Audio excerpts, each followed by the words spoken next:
las tareas más difíciles es definir el patrimonio.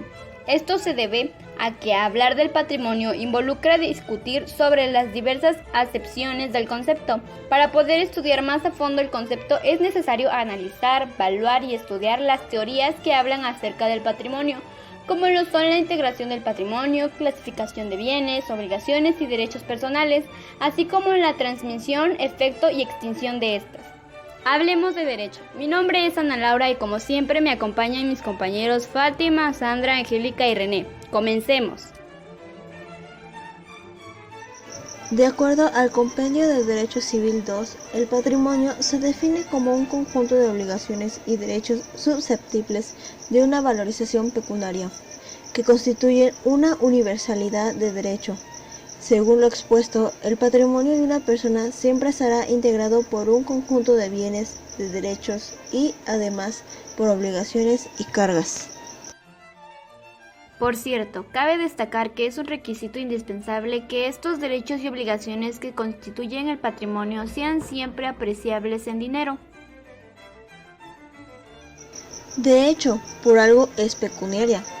Continuando, el patrimonio cuenta con dos elementos, uno activo, que es el que se constituye por el conjunto de bienes y derechos, y otro pasivo, que son las cargas y obligaciones susceptibles de una apreciación pecuniaria.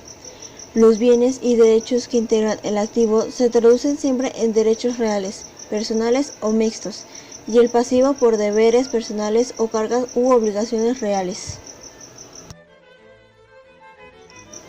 También existe un haber patrimonial, el cual resulta de la diferencia entre el activo y el pasivo, cuando aquel es superior a este, mientras que el déficit patrimonial surge cuando el pasivo es superior al activo. En el primer caso se habla de la solvencia y en el segundo de insolvencia. Atento a lo anterior, se puede afirmar que el patrimonio constituye una universalidad jurídica, en tanto que es el conjunto de poderes y deberes entendidos en términos absolutos que se extiende en el tiempo y en el espacio. En el tiempo, porque abarca tanto los bienes, derechos, obligaciones y cargas presentes, como los que la misma persona pudiera tener en el futuro, y en el espacio, porque comprende todo lo susceptible de apreciación pecuniaria.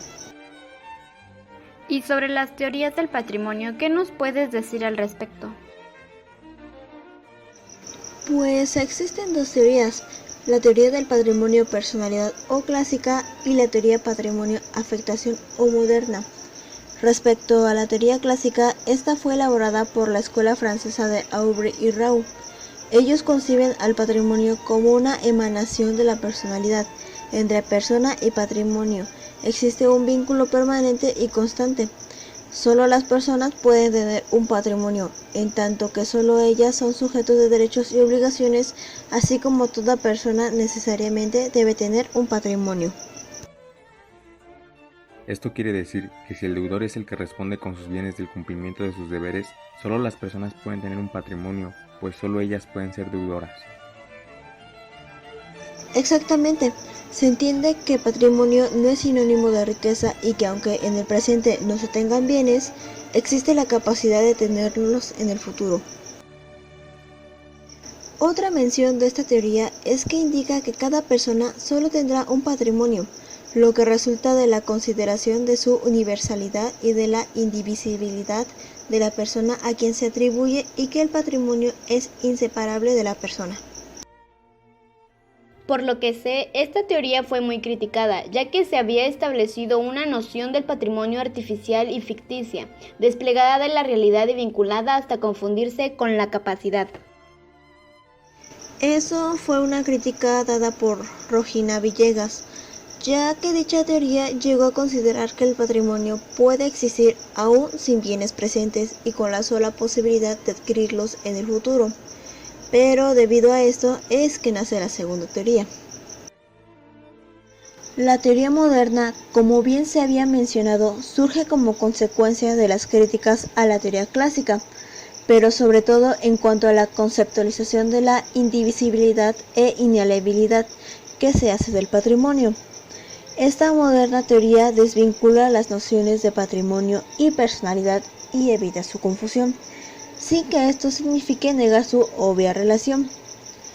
La base de la teoría moderna radica en el destino en que un momento determinado tienen los bienes, derechos y obligaciones en relación con un fin jurídico y organizado autónomamente. El fin al cual puedan estar afectados los bienes, derechos y obligaciones considerados como universalidad, igual puede ser jurídico que económico. Entonces, a diferencia de la teoría clásica, la teoría del patrimonio de afectación considera que de hecho una persona puede tener distintos patrimonios, en razón de que puede tener diversos fines jurídico-económicos por realizar, así como que dichos patrimonios considerados como masas autónomas pueden transmitirse por actos entre vivos. Bien es cierto que el patrimonio está constituido por elementos susceptibles de carácter pecuniario de los que les voy a platicar. Desde el aspecto contencioso, las cosas o cosas, sea el caso singular o plural, son entes autónomos e independientes, aptos de apropiación y de prestar un rendimiento económico. Son valorables porque presentan cierta ventaja o provecho para una persona, es parte de las relaciones jurídicas privadas, por lo que también se denomina bien en cuanto puede ser objeto de apropiación. Al constituir parte de una relación jurídica, posee características que le son reconocidas para asumir tal condición. ¿A qué te refieres con relación jurídica? Recordemos que la relación jurídica es el vínculo de dos o más personas físicas o morales, las cuales adquieren la índole de sujeto activo o pasivo respecto de determinados bienes o intereses, conducida y regulada por el derecho. Es por ello que la cosa tiene acto dentro de esta. Por ejemplo, la relación entre un arrendatario y un arrendador.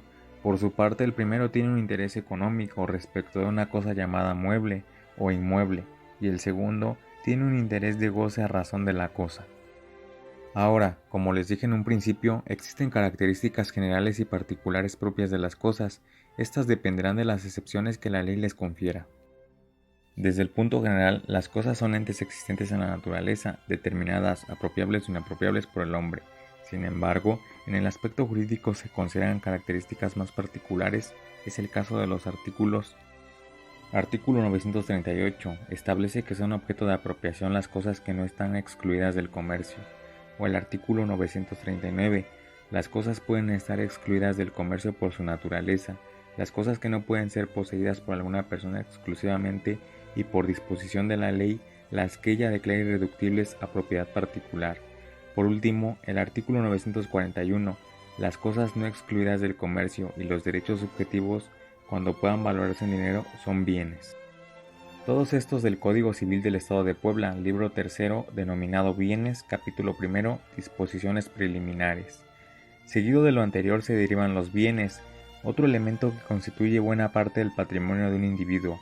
Desde el sentido económico, bien es todo aquello que puede ser útil al hombre. En la naturaleza existe una diversa cantidad de bienes que no son beneficiosos, no obstante, no pueden ser objeto de apropiación. En cambio, la perspectiva jurídica decreta como bien todo aquello que pueda valorarse en dinero y ser objeto de apropiación. Así que el primer concepto refiere a cosas como el aire, los astros, el clima, los océanos. Correcto. Los bienes también tienen criterios basados en su naturaleza propia. La ley toma estas particularidades para establecer reglas en cuanto a las diversas modalidades jurídicas distintas. Es así que existe una clasificación de dos clases fundamentales: las relativas a las cosas o bienes corporales y las relativas a los bienes en general, abarcando tanto bienes corporales e incorporales o derechos. Los primeros se clasifican desde 3 puntos de vista: fungibles y no fungibles. ¿Qué quiere decir esto? Bueno, son los que tienen un mismo poder liberatorio, sirven como un instrumento de pago o de intercambio con un mismo valor y que por lo tanto pueden ser reemplazados en el cumplimiento de las obligaciones sin causar un daño a una de las partes involucradas. Ejemplo de ello son los cereales y granos comestibles. En cuanto a los no fungibles, sucede todo lo contrario. No poseen el mismo valor, por lo que una de las partes se ve afectada y de esta forma no se puede realizar un acto de trueque. En el artículo 981 del Código Civil del Estado de Puebla define a los bienes fungibles como los bienes de la misma especie, calidad y cantidad que pueden ser reemplazados unos por otros. Por el contrario, el artículo 82 del mismo código determina los bienes no fungibles como aquellos que no pueden ser sustituidos unos por otros de la misma especie, calidad y cantidad. Dentro del mismo contexto de los bienes corporales entran los bienes consumibles y no consumibles. Los primeros aluden a aquellos que se agotan por el primer y único uso, por ejemplo los comestibles. Por su parte, los bienes no consumibles pueden usarse constantemente sin deshacerse al primer y único uso. Bienes con dueño cierto y conocido y bienes sin dueño, abandonados o de dueño ignorado, son otro tipo de bienes que también se encuentran dentro del marco de los bienes corporales.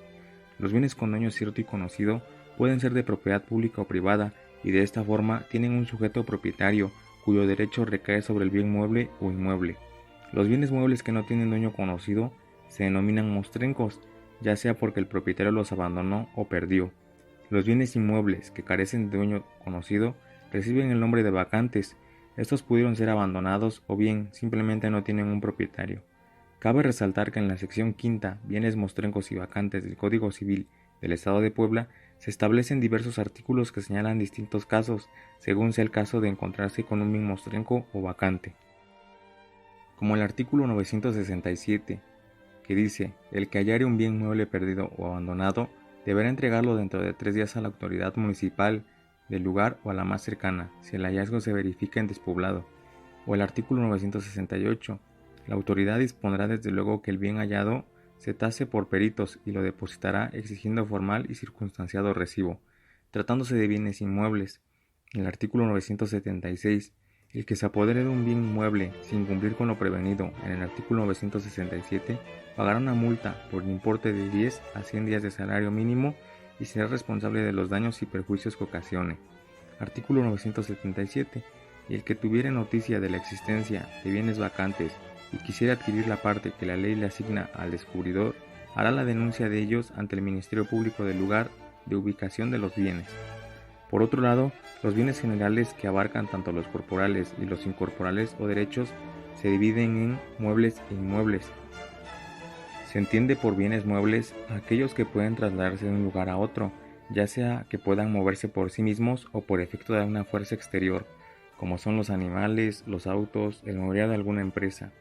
Esta definición alude a la categoría de por su naturaleza, pero surgen otras dos clasificaciones. Muebles por determinación de la ley. Se consideran muebles por determinación de la ley las obligaciones y los derechos y acciones que tienen por objeto cosas muebles o cantidades exigibles por acción personal. Por ejemplo, los títulos de crédito como los pagarés. Muebles por anticipación. Son todos aquellos bienes que están destinados a ser separados de un inmueble, que necesariamente habrán de adquirir en el futuro categoría de muebles, aunque en el presente sean inmuebles. En este caso, los frutos de un árbol son un claro ejemplo de este tipo de muebles. En cambio, los inmuebles son aquellos bienes inamovibles y por tanto imposibles de ser transportados sin que pierdan su naturaleza, es decir, que no se deterioren. Entrando en particularidad, estos se clasifican en 3 tipos, por su naturaleza, por su destino y por su objeto al cual se aplican. Por su naturaleza, refiere a lo ya comentado anteriormente. Por su fijación, imposibilitan su traslación de un lugar a otro, por ejemplo, las casas, los terrenos, los árboles.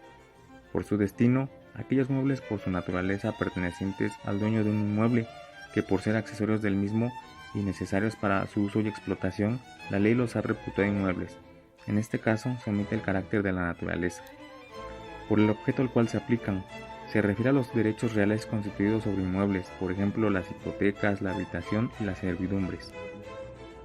Los bienes corpóreos e incorpóreos también surgen de la clasificación general. Los primeros refieren a los bienes muebles e inmuebles como cosas y los incorpóreos son los derechos que se tienen sobre esas cosas, de los cuales les platicaré más adelante. Bienes de dominio público y bienes propiedad de los particulares. Esta clasificación está reglamentada en el Código Civil bajo el rubro de los bienes considerados según las personas a quienes pertenecen. ¿Alguna de ustedes conoce esos artículos? Sí, artículo 963. Los bienes de propiedad pública se regirán en el Estado de Puebla por la ley que se ocupe de ellos, y en lo que ésta no prevea por las leyes civiles. Al igual que el artículo 964, los bienes de propiedad privada pertenecen a los particulares y se rigen por las disposiciones del Código Civil del Estado de Puebla y por las demás que les sean aplicables. Gracias, Sandra. Los bienes de dominio público se subdividen en 3 grupos. Los bienes de uso común, los destinados a un servicio público, siguen un régimen jurídico semejante distinto del de los bienes propios del Estado. En estos, el Estado no ejerce un derecho de propiedad, sino de vigilancia sobre los bienes del poder público. Estos bienes no pertenecen a un propietario determinado, cuyo régimen jurídico se determina por una afectación que hace la ley para el uso común o para un servicio público. Los bienes propiedad del Estado se encuentran bajo un régimen en donde el Estado se reputa como propietario y se trata de un verdadero derecho de la propiedad y no de un derecho de vigilancia. No dejemos de lado los derechos, porque también son elementos del patrimonio, ya que estos nos permiten tener goce sobre los bienes o cosas. El derecho real es el poder jurídico que una persona ejerce en forma directa e inmediata sobre una cosa para aprovecharla totalmente en sentido jurídico. En este aspecto se toman en cuenta diversos caracteres para que pueda tener la fuerza jurídica que se le conceda al sujeto sobre el bien objeto. Los derechos reales pueden recaer a la vez sobre bienes muebles o inmuebles. Cuando el derecho real se constituye sobre un inmueble, se reputa inmueble, y cuando se constituye sobre un mueble, se considera mueble. Esto quiere decir que si el derecho lo considera de esa naturaleza, será así. Por consiguiente, tiene como contenido la apropiación, aprovechamiento y regulación de una riqueza, propia o ajena. En este tipo de derecho existe una relación directa e inmediata entre el titular y la cosa. El objeto directo de los derechos reales son las cosas. Este derecho se efectiviza mediante su ejercicio. En otras palabras, necesitamos aplicar esa fuerza jurídica sobre nuestros bienes para hacerlo valer. Al recaer sobre una cosa, si ésta perece, nuestro derecho se extinguirá. Entonces, ¿qué pasa cuando dos personas adquieren este derecho sobre un mismo bien o cosa? Bien, el derecho real contempla la preferencia cuando se presentan situaciones como las que acabas de cuestionar. Esa preferencia está mediada por dos principios. El primero establece que el que es primero en tiempo es primero en derecho, dentro de la misma categoría de estos derechos. Un ejemplo de esto puede ser que en un juicio de índole ejecutivo mercantil pida que se trabe formal embargo sobre un inmueble de algún deudor. Sin embargo, al solicitar información al registrador público de la propiedad, se exhibe que ya existe un embargo sobre ese mismo. Es así que el derecho real favorece a la primera parte que trabó al inmueble. A pesar de ello, hay que enfatizar que estos derechos deben corresponder a una misma jurisdicción. El segundo principio consiste en que cuando los derechos son de diversa categoría, cuando los hay de mejor calidad que otros, la preferencia se determina por la naturaleza del derecho y no por el tiempo. En otras palabras, hay categorías que tienen preferencia sobre otras, como la laboral, la cual tiene prioridad sobre la mercantil. Por otra parte, también existen los derechos personales. Estos son considerados como una facultad de obtener o de exigir. Esa capacidad dependerá de la situación jurídica en la que nos encontremos. Aquí existe una relación jurídica que implica la posibilidad de que el sujeto activo obtenga algo del sujeto pasivo. También tienen características muy importantes que les otorgan diferencia de los derechos reales, como el sujeto pasivo está individualmente determinado, es decir, la obligación y los sujetos están fundados por la autoridad encargada de la relación jurídica. El derecho personal se considera efectivo cuando se ha cumplido su obligación originada por una de las partes y el acreedor se ve satisfecho respecto de la conducta del deudor. Únicamente el acreedor podrá exigir el cumplimiento de la obligación de dar, hacer o no hacer materia de la relación jurídica. En la relación existente dentro del derecho personal se persigue una conducta, sin embargo, se puede dar paso al derecho real y perseguir un bien.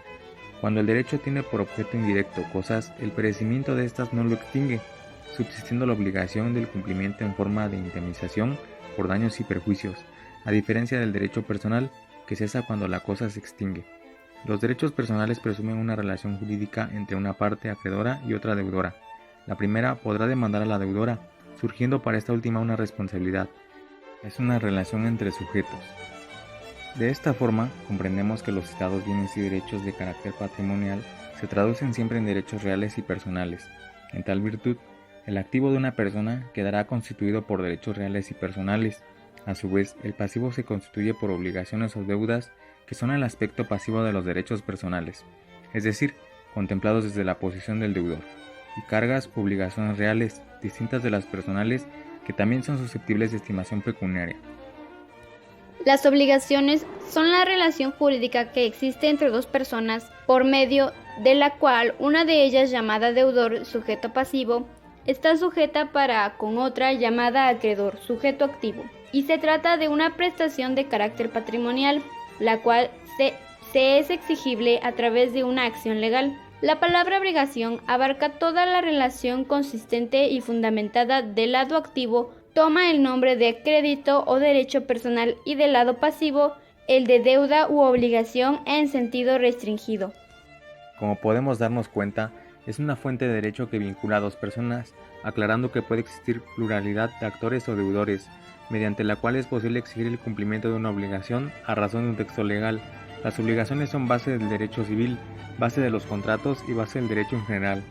Es así que podemos darnos cuenta que la obligación se caracteriza principalmente por una relación jurídica entre dos personas, sujeto activo y sujeto pasivo, en virtud del cual el acreedor tiene la posibilidad de exigir al deudor el cumplimiento de una obligación o abstención de carácter eminentemente patrimonial, ya sea de dar, hacer o de no hacer. Podemos decir que la obligación de dar consiste en transferir al domicilio una cosa, constituir un derecho real. Simplemente podríamos decir que se trata de una compra-venta de cualquier artículo o bien como el de un auto o ropa simplemente.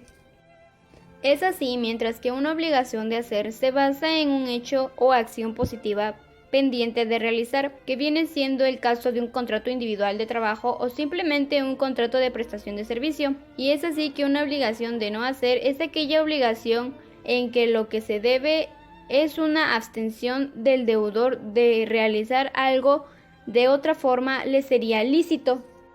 Podríamos encontrar lo que son las órdenes de restricción, o sencillamente las cláusulas que nos priven cierto comportamiento en los contratos de arrendamiento. Efectivamente, y es de saber que en cualquier tipo de obligación encontramos la participación de tres elementos base. El primero de ellos es el sujeto, que como lo mencionaba anteriormente puede ser deudor pasivo o acreedor activo. El acreedor es el sujeto activo de la obligación, que es el titular del derecho subjetivo, comúnmente llamado derecho personal o derecho de crédito. El deudor es el sujeto pasivo de dicha relación, que tiene a su cargo el deber jurídico denominado deuda. Ahora bien, se llama sujeto de obligación lo que puede exigir el acreedor al deudor. El objeto puede consistir en dar, hacer o no hacer, como lo mencionaba anteriormente. El objeto tiene como elemento central ser el vínculo jurídico protegido que materializa la relación entre el deudor y el acreedor. Por último, la relación jurídica, según el maestro Bejarano Sánchez, es un vínculo reconocido y disciplinado por el derecho objetivo y por lo que se refiere a la relación jurídica de la obligación o derecho personal. Es un vínculo creado por el derecho objetivo, el cual faculta al acreedor la exigencia de una conducta del deudor y asegura su cumplimiento con la posibilidad de obtener compulsivamente su acatamiento. Un ejemplo muy sencillo de esto es un sujeto A que le otorga un préstamo a un sujeto B por X cantidad. Aquí el sujeto A se vuelve el sujeto activo acreedor del derecho de cobro de este préstamo, mientras que el sujeto B se convierte en el sujeto pasivo deudor que tiene la obligación de devolver el dinero que se le ha sido puesto a disposición. Así, la obligación de pagar se convierte en el objeto y a su vez la relación jurídica es la posibilidad que tiene el sujeto A por exigir la devolución del préstamo al sujeto B. Bien, ahora hablemos de las fuentes de obligaciones. De acuerdo con la clasificación de las fuentes de las obligaciones reconocida en nuestro Código Civil vigente, se mencionan y regulan como formas constitutivas de las mismas las siguientes: contrato, declaración unilateral de voluntad, enriquecimiento ilegítimo, gestión de negocios, hechos ilícitos, responsabilidad objetiva y riesgo profesional. En el Código Civil Federal, en el artículo 1792, nos dice que convenio es el acuerdo de dos o más personas para crear, transferir, modificar o extinguir obligaciones. Para que exista un contrato, debe de haber consentimiento de ambas partes y un objeto que sea materia para celebrar un contrato. De igual modo, un contrato se puede anular por incapacidad legal de una de las partes, por vicios del consentimiento, porque su objeto o su motivo o fin sea ilícito, o bien porque el consentimiento no se haya manifestado en la forma que la ley establece. En la declaración unilateral de voluntad existen distintas posturas. Por ejemplo, algunos juristas opinan que la obligación, por tratarse de una relación jurídica, no puede darse si no existe un acuerdo de voluntades. Frente a tal opinión, otros autores aceptan que una obligación puede ser creada por la sola voluntad de una de las partes, afirmando que alguien puede ser obligado por la simple declaración de su voluntad. y una tercera postura nos indica que la manifestación de voluntad no obliga a su autor hasta en tanto esa manifestación es aceptada por aquel a quien va dirigida, es decir, que la declaración unilateral de voluntad es o constituye una fuente de obligaciones, pero solamente en casos excepcionales. Del artículo 1800 a 1881 del Código Civil Federal nos habla sobre este tema y dentro de estos artículos nos habla acerca de que quien ofrece prestaciones contrae la obligación de cumplir con lo dicho y que puede exigir la paga justa por el cumplimiento, por mencionar lo más básico. El enriquecimiento ilícito nos dice que es el que sin causa se enriquece en perjuicio de otro y está obligado a indemnizarlo de su empobrecimiento en medida que él se ha enriquecido. Pasemos a la gestión de negocios que se contempla en los artículos 1896 al 1909 del Código Civil de la entidad, los cuales nos indican que el que sin mandato y sin estar obligado a ello se encarga de un asunto de otro, debe obrar conforme a los intereses del dueño del negocio.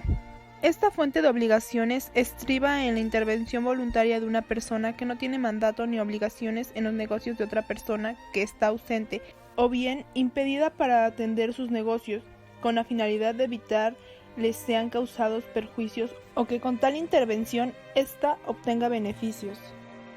En el artículo 1897 nos menciona que el gestor debe desempeñar su cargo con toda diligencia que emplea en sus negocios propios e indemnizará los daños y perjuicios que por su culpa o negligencia se irroguen al dueño de los bienes o negocios que gestione. El artículo 1910 nos habla de los hechos ilícitos diciendo que el que obrando ilícitamente o contra las buenas costumbres cause daño a otro, está obligado a repararlo, a menos que demuestre que el daño se produjo como consecuencia de culpa o negligencia inexcusable de la víctima. En el artículo 1916 nos hace mención de los daños morales y dice que por daño moral se entiende la afectación que una persona sufre en sus sentimientos, afectos, creencias, decoro, honor, reputación, vida social, configuración y aspecto físico, o bien en la consideración que de sí misma tiene los demás. Se presumirá que hubo daño moral cuando se vulnere o menoscabe ilegítimamente la libertad y la integridad física o psíquica de las personas, cuando un hecho u omisión ilícitos produzcan un daño moral. El responsable del mismo tendrá la obligación de repararlo mediante una indemnización en dinero, con independencia de que se haya causado daño material, tanto en responsabilidad contractual como extracontractual. Igual obligación de reparar el daño moral tendrá quien incurra en responsabilidad objetiva conforme al artículo 1913, así como el Estado y los servidores públicos, conforme a los artículos 1927 y 1928, todos ellos del presente Código. Por último, hablemos del riesgo profesional. El Código Civil nos dice que los patrones son responsables de los accidentes del trabajo y de las enfermedades profesionales de los trabajadores, sufridas con motivo o en el ejercicio de la profesión o trabajo que ejecuten. Por tanto, los patrones deben pagar la indemnización correspondiente, según que haya traído como consecuencia la muerte o simplemente la incapacidad temporal o permanente para trabajar. Esta responsabilidad subsistirá aún en el caso de que el patrón contrate el trabajo por intermediario. Existen diversas modalidades de las obligaciones, entre ellas se encuentran las obligaciones condicionales, las obligaciones a plazo, obligaciones conjuntivas y alternativas, obligaciones mancomunadas, obligaciones de dar y de hacer o de no hacer. Las obligaciones condicionales dice que son obligaciones cuya existencia depende de la realización o cumplimiento de una condición determinada, que puede ser suspensiva o resolutoria. Nos dice que son relaciones jurídicas de acreedor y deudor que solo son eficaces si se realiza un hecho futuro e incierto, o un hecho pasado que los interesados ignoran. Este hecho, del que se hace depender la eficacia de la relación obligatoria, se denomina condición. Las obligaciones a plazo son obligaciones que empiezan a surtir los efectos previstos en el negocio una vez transcurrido el plazo pactado por las partes. Se caracteriza por ser conocido el hecho que va a ocurrir en el futuro, aunque se ignore cuándo tendrá lugar. Son las relaciones jurídicas de crédito a deuda cuyos efectos han de comenzar o han de cesar en un momento futuro y cierto. Este momento es el denominado plazo o término. Si se sabe el momento en el que el plazo se cumplirá, se dice que es un plazo determinado, pero si no se sabe cuándo llegará, sabiéndose que ha de llegar, se denomina plazo indeterminado. Las obligaciones conjuntivas y alternativas son las que tienen por objeto varias presentaciones debidas conjuntamente, las que pueden ser diferentes, es decir, de dar, de hacer y de no hacer. Por tanto, el deudor debe dar diversas cosas o ejecutar distintos hechos, y solo queda liberado cuando cumple en forma conjunta todas las prestaciones que debe y que son objeto de la obligación conjuntiva. Las obligaciones de sujeto plural son denominadas mancomunadas. La obligación que tiene más de un acreedor o más de un deudor y cuyo objeto es una sola prestación es obligación mancomunada que puede ser o no solidaria. La pluralidad de sujetos puede referirse a ambas partes en forma separada. El artículo 1989 nos dice que cada uno de los acreedores o todos juntos pueden exigir de todos los deudores solidarios o de cualquiera de ellos el pago total o parcial de la deuda. Si reclaman todo de uno de los deudores y resultara insolvente, pueden reclamarlo de los demás o de cualquiera de ellos. Si hubiesen reclamado solo parte o de otro modo hubiesen consentido en la división de la deuda respecto de alguno o algunos de los deudores, podrán reclamar el todo de los demás obligados, con deducción de la parte del deudor o deudores libertados de la solidaridad. Y como sabemos, también tenemos la transmisión de operaciones, y aquí hablamos de 3 apartados, que son A, de la cesión de derechos, B, de la cesión de deudas y C, de la subrogación. La cesión de derechos dice que en el derecho moderno se acepta plenamente la posibilidad de que el acreedor ceda sus derechos. En cambio, no sucede lo mismo con el deudor respecto a sus obligaciones. Las ventajas de la figura de la cesión de crédito son evidentes, puesto que facilita la percepción rápida de crédito desde que, si bien por lo general quien lo cede percibe menos de su valor nominal, compensa de tal manera la posible insolvencia del deudor y obtiene rápida liquidez crediticia. La cesión de deuda es una figura jurídica que consiste en una transferencia de la obligación cambiando al deudor, sin alterar la relación jurídica establecida desde un principio. Es una manera de transmisión de las obligaciones, mas no de extinción. La subrogación trata de la delegación o reemplazo de obligaciones hacia otros. Es considerada un tipo de sucesión. Se trata de un negocio jurídico mediante el cual una persona sustituye a otra en una obligación. La subrogación puede darse en cualquiera de las dos posiciones de una obligación, posición deudora o posición acreedora. Y ya que estamos hablando de las obligaciones, ¿sabes cuándo se llevan a cabo los efectos de las obligaciones? Pues los efectos de las obligaciones son las consecuencias jurídicas que nacen de esta. Consiste en la necesidad de que se cumplan las obligaciones, ya sea voluntariamente o a través de los medios judiciales que otorga la ley. Este efecto se traduce en la ejecución de la obligación. Los efectos que generan las obligaciones dependen del tipo de obligación. Como lo vimos anteriormente, puede tratarse de obligación de dar, de hacer o no hacer. Comprende los mecanismos de los que dispone la legalidad para conseguir el cumplimiento correcto y a tiempo de la obligación cuando éste no se produzca oportunamente o en su totalidad por causas regulares. Los efectos de la obligación pueden operar desde su mismo nacimiento o de manera diferida. Por ejemplo, pueden haber los casos de que son efectos de duración los que prolongan su efecto en el tiempo, como son los inmediatos, que se presentan cuando la presentación debe ejecutarse desde el mismo nacimiento del crédito, así como los diferidos cuando deben cumplirse al cabo de un cierto tiempo. Además de los instantáneos, que se consuman desde que comienza hasta que termina el acto del cumplimiento, no opera intervalo de tiempo alguno. Entre los efectos de las obligaciones se deben distinguir las partes, que son las partes materiales y las partes formales.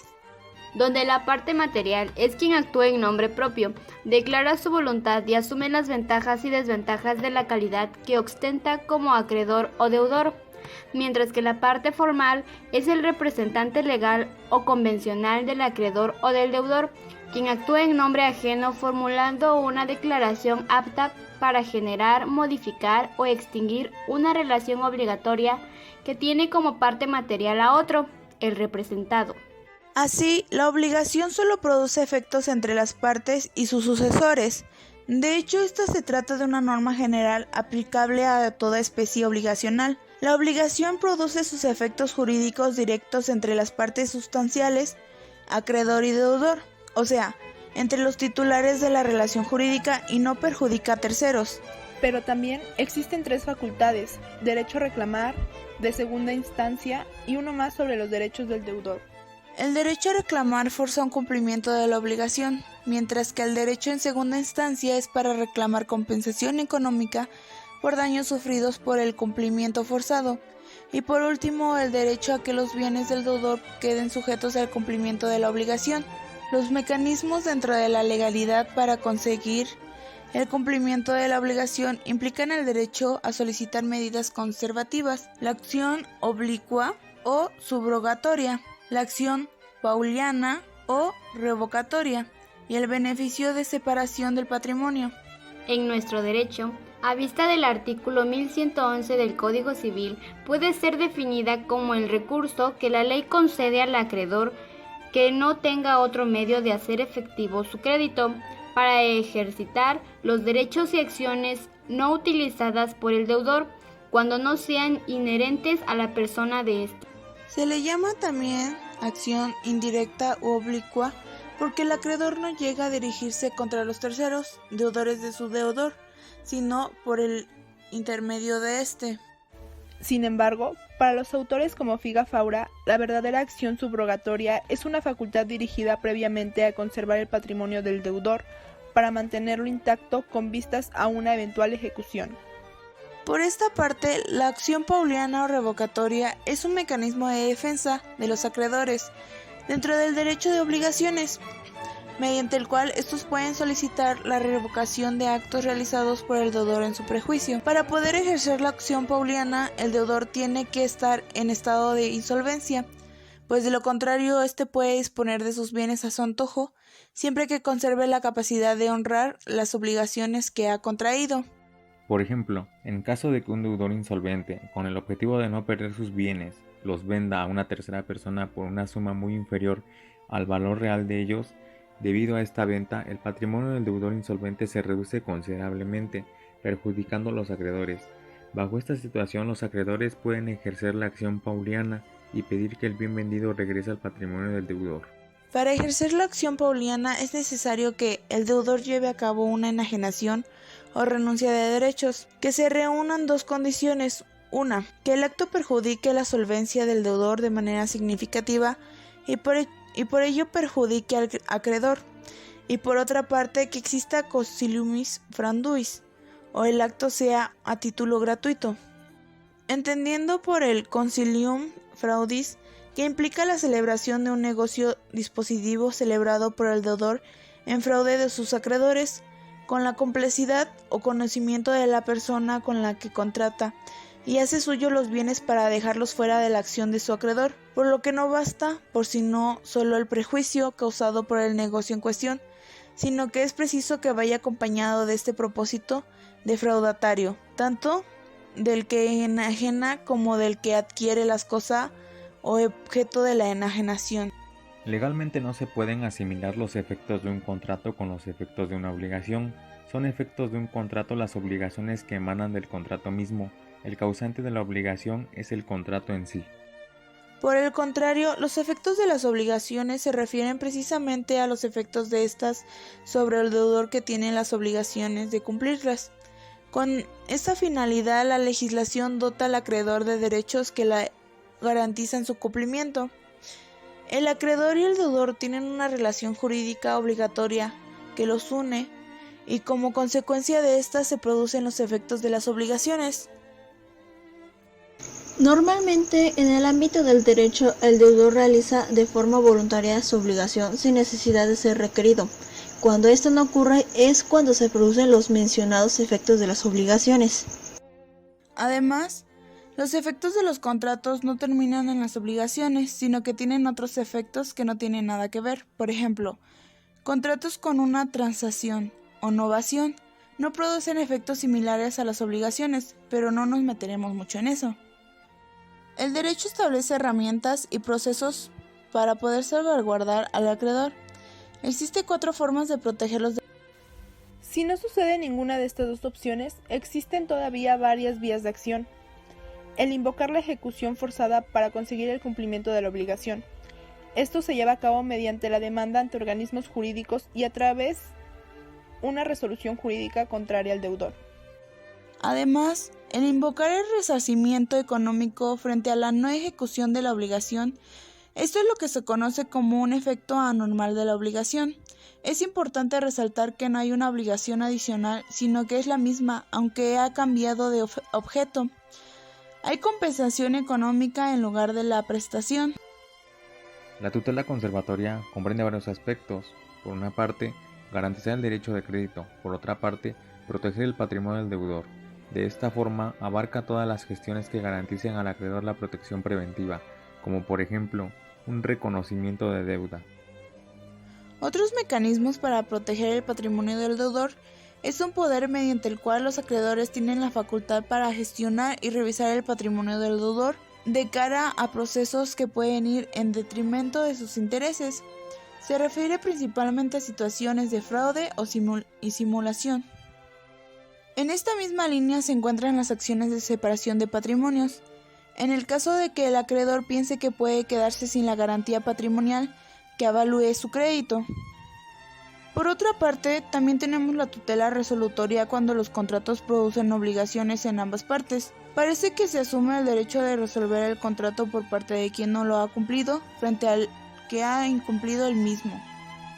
De esta forma, la tutela resolutoria faculta a la parte que ha cumplido a separarse de alguna manera de este contrato incumplido y seguir adelante.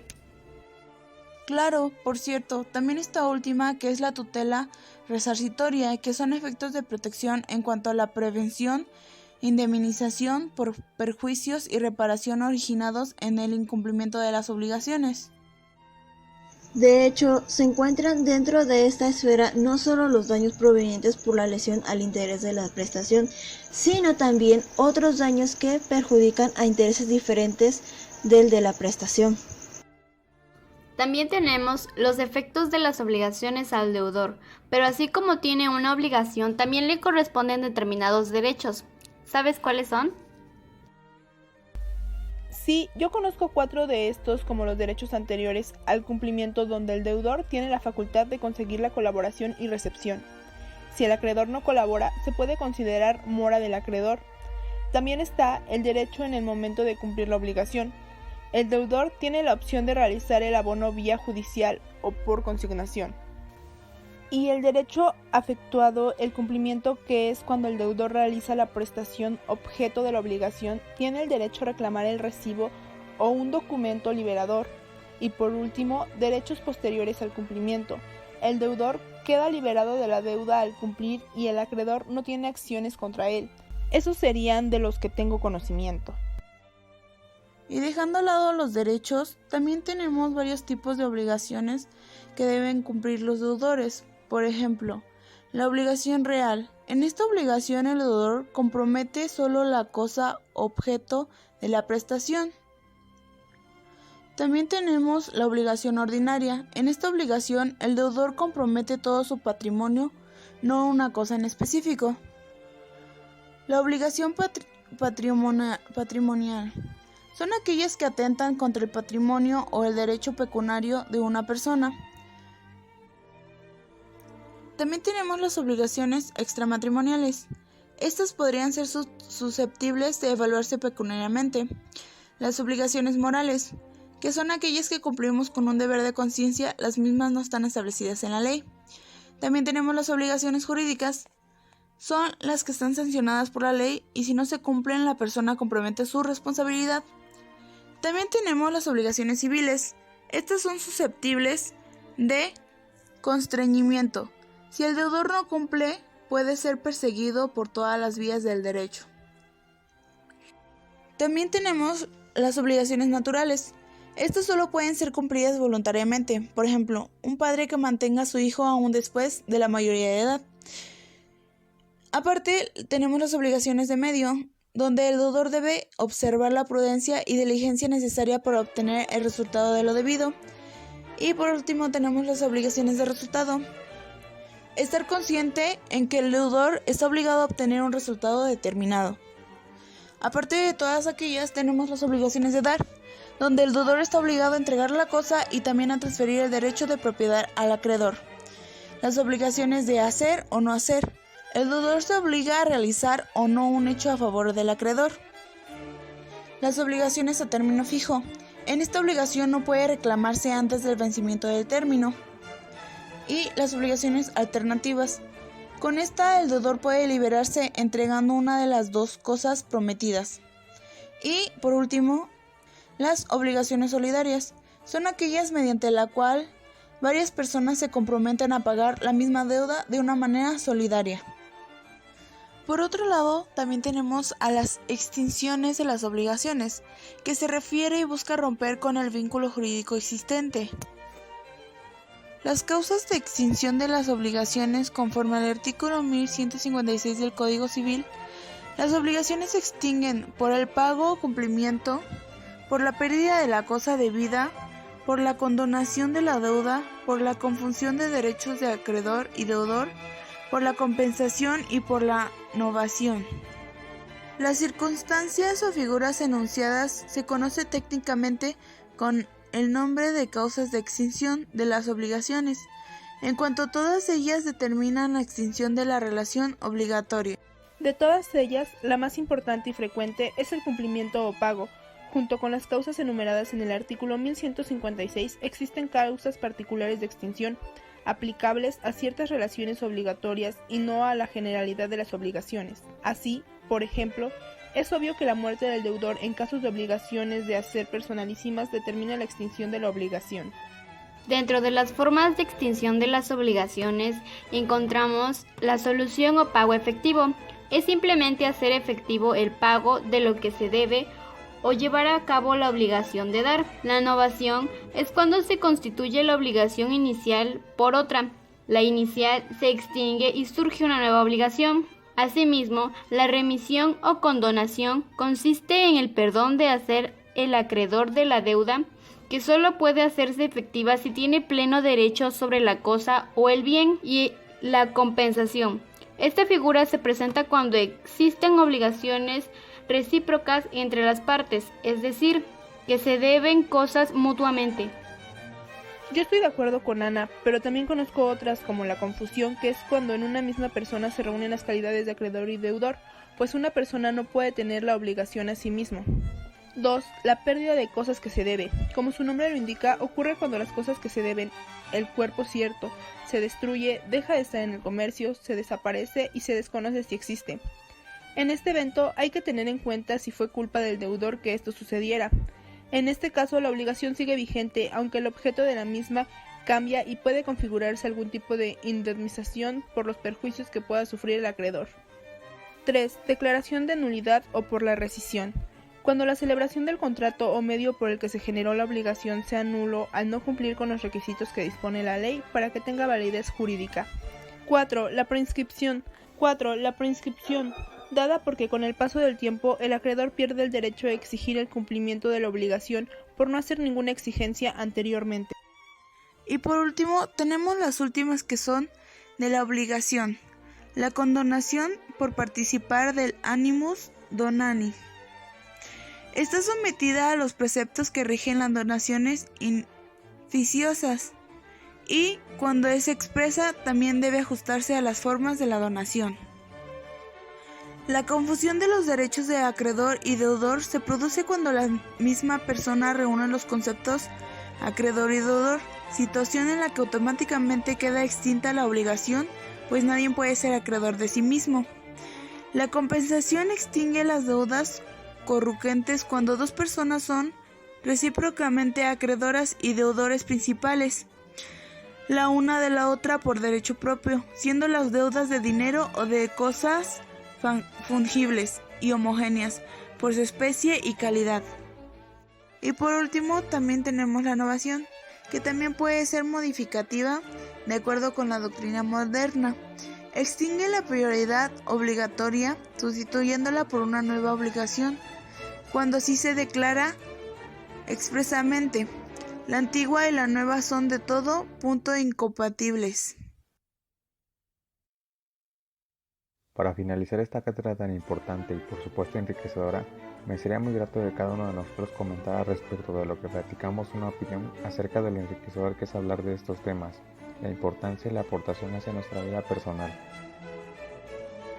Por mi parte, solo puedo decir que los derechos personales a los que nos hemos hecho acreedores son precisamente para obtener un beneficio, y muchas veces las personas abusan de estas condiciones y pueden afectarnos. Queridos oyentes, solo puedo decirles que si firman algún contrato, siempre lean las letras pequeñas para proteger lo poco o mucho que forme parte de nuestro patrimonio.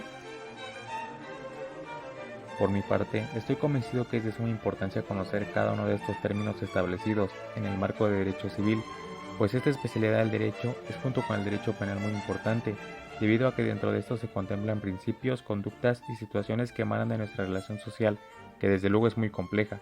Como lo mencionaste, Ana, definir al patrimonio siempre ha sido una situación compleja, porque este considera muchos puntos importantes que provienen de cada situación jurídica entre sujetos, además de que este conjunto de bienes, derechos y obligaciones está sumamente arraigado e incluso es parte de los individuos, es decir, de nosotros.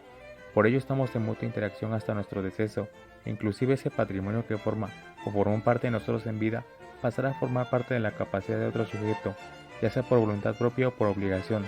Es por ello que es conveniente y considerable que tengamos bien definido qué es, cuáles son sus principios, sobre qué recae, su clasificación, su naturaleza, sus componentes y su fraccionar. Desde que adquirimos la capacidad de ejercicio empezamos a forjar nuestro patrimonio, por ello resalto la importancia que este tiene. Sin duda me es plácido aprender sobre estos elementos de naturaleza jurídica que adquirimos a lo largo de nuestra vida. Evidentemente me llenó de vastos conocimientos hablar de ello, algunos generales y otros particulares que dedicarán las diversas circunstancias que se presenten al aplicar mis derechos y contraer obligaciones. Ahora me siento más seguro respecto de mi actuar en relación con mis bienes y con los individuos que me rodean. Les agradezco este tiempo otorgado. Esos estudios me servirán a mí y por supuesto a ustedes oyentes. Deseo que mis conocimientos les hayan sido útiles y desde luego que los apliquen en su vida personal. Gracias, hasta la próxima.